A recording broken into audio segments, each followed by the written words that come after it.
Giant panda cubs are all set for their public debut tomorrow, and Chief Executive John Lee has urged Hongkongers to take part in a contest to name the bears. Street crime in the city has dropped significantly thanks to high-tech surveillance systems. But Police Commissioner Raymond Siu says criminals are now using phones to scam people. And the Consumer Council had a very busy 2024, receiving a staggering 40,000 complaints last year.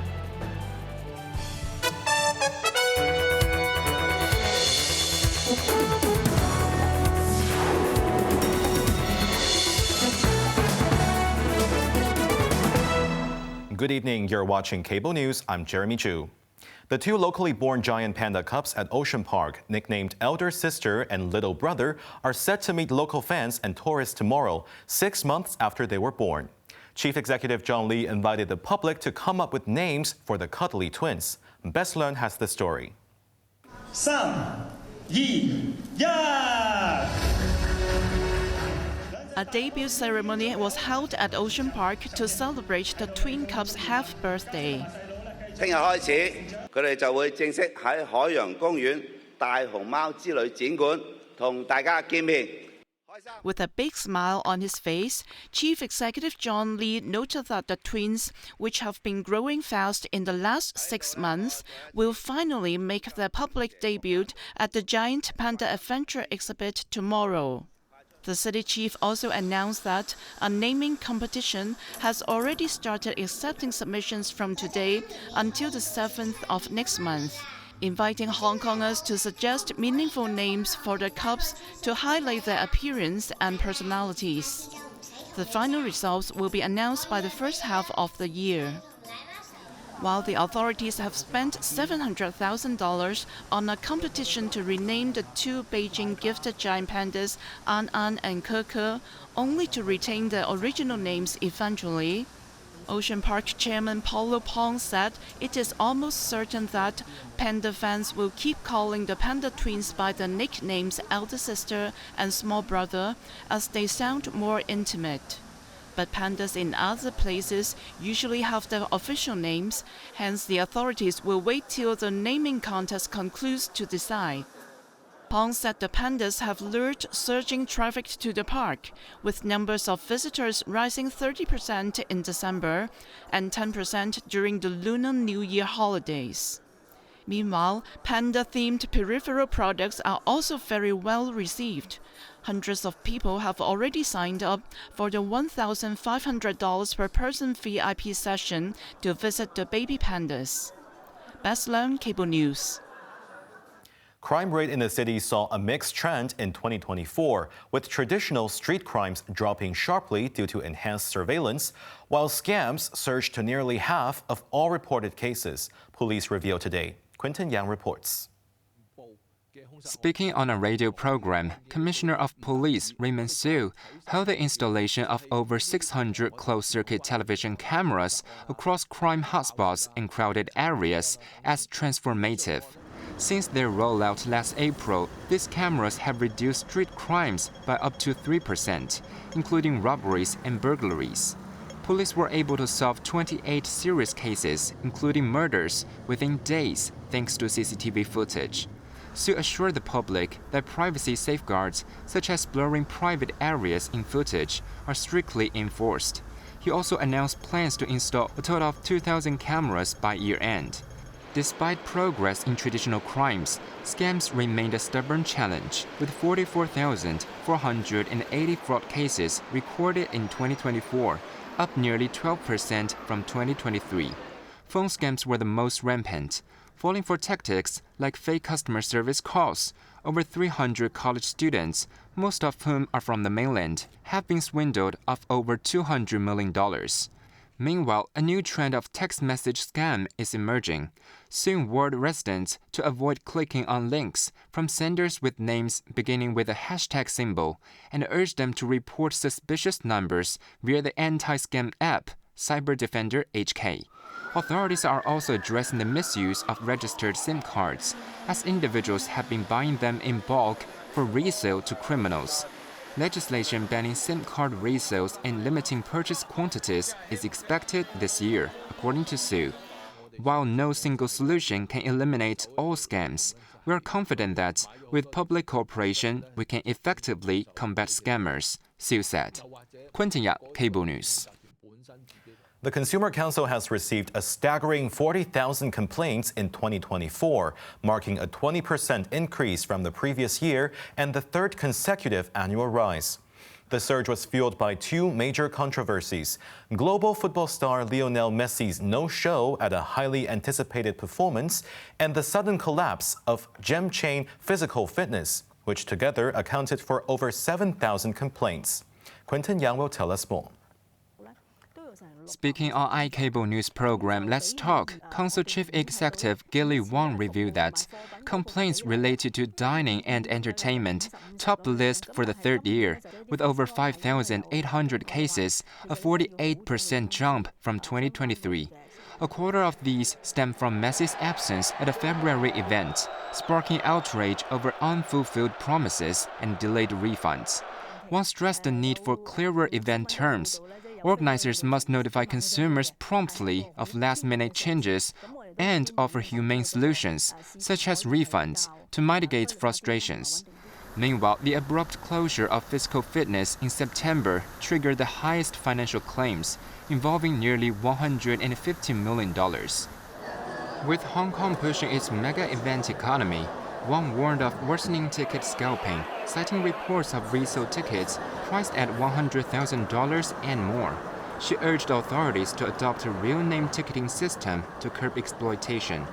Tourist scam complaints also rose, with a majority from mainland visitors, according to Wang. Notable scams included jewelry stores duping travelers into buying overpriced items as collateral for fake loans. As Hong Kong aims to revive its reputation as a shopping paradise, the Council called for urgent industry reforms, enhancing transparency and tightening regulations to protect both locals and tourists. Quentin Yang, Cable News. At least 30 fatal industrial accidents in the construction industry were recorded last year. Worker unions have linked these incidents to the prevailing industry culture, including low-bid tendering, extensive subcontracting, prioritizing efficiency, and insufficient construction time, raising concerns that safety is not being prioritized. Taking to the airwaves, Chelsea Kidd, chairman of the Construction Industry Employees General Union, stated that one cause of safety issues is the extensive subcontracting in private projects, which leaves subcontractors with minimal profit, leading to a neglect of safety measures. Siu Man, chief executive of the Association for the Rights of Industrial Accident Victims, echoed Chow's opinion, noting that constant subcontracting prevents frontline workers from receiving safety directives from main contractors.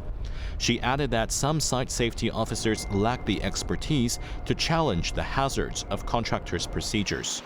The unions emphasized that all parties must take responsibility for site management, urging the industry and main contractors to review operational systems. A memorial service was held at the Methodist International Church in Wan Chai for former lawmaker and veteran social worker Shu Ka-chun, who passed away last month after battling stomach cancer. Among those who attended the service were Democratic Party Chairman Lo King-hei, former chairpersons Emily Lau and Yuan Sam, founding member Fred Lee, barrister Margaret Ng, and retired Catholic leader Cardinal Joseph Zen. Shu, originally a social worker, was elected as a legislative council member in 2016. He was imprisoned for 8 months in 2019 for his role in the Occupy Central movement. After his release, he founded the prison rights organization Wallfare, which was dissolved in less than a year. Shu passed away from stomach cancer on the 10th of last month at the age of 55. A man was found floating in the waters off Sai Kung this morning and was pronounced dead after being rescued. At around 8 a.m., a boat operator reported seeing the man floating in the water near Po Toi O village at Clearwater Bay. Police and fire services arrived at the scene and recovered the man, bringing him ashore at a rocky beach. He was later confirmed dead.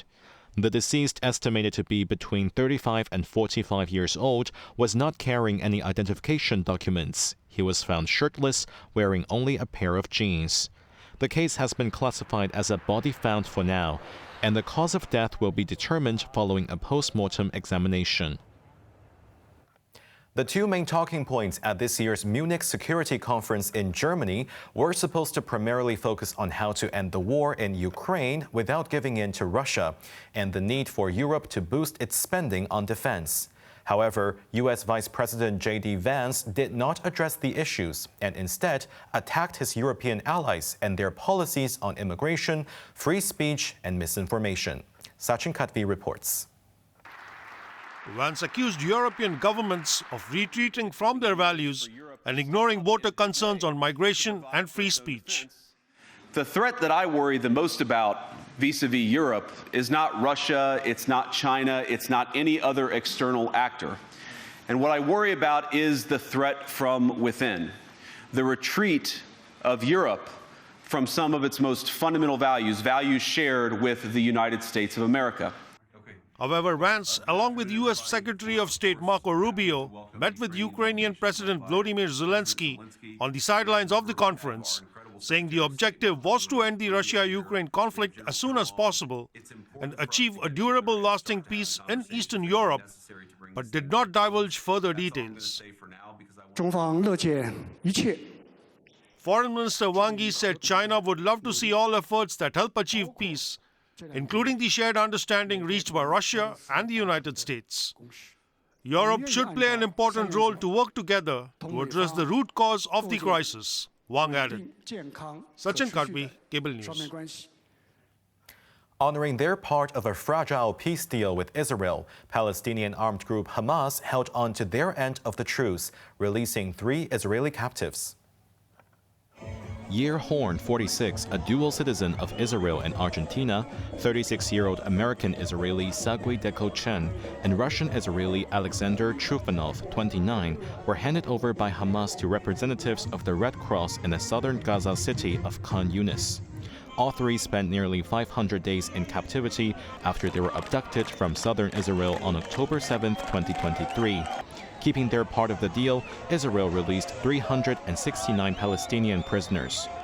Hamas have now released 19 Israel hostages as part of the first phase of the ceasefire agreement. A total of 33 captives are to be traded during the 6-week period, which ends on March 1st. But uncertainty looms over the future of the wider agreement to extend the ceasefire. On to the weather now. Becoming mainly cloudy, 1 or 2 light rain patches and coastal fog tonight and tomorrow morning.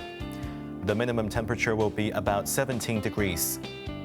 Sunny periods during the day with a maximum temperature of around 24 degrees in the urban areas. That's our news tonight. I'm Jeremy Zhu. Thank you for watching and good night.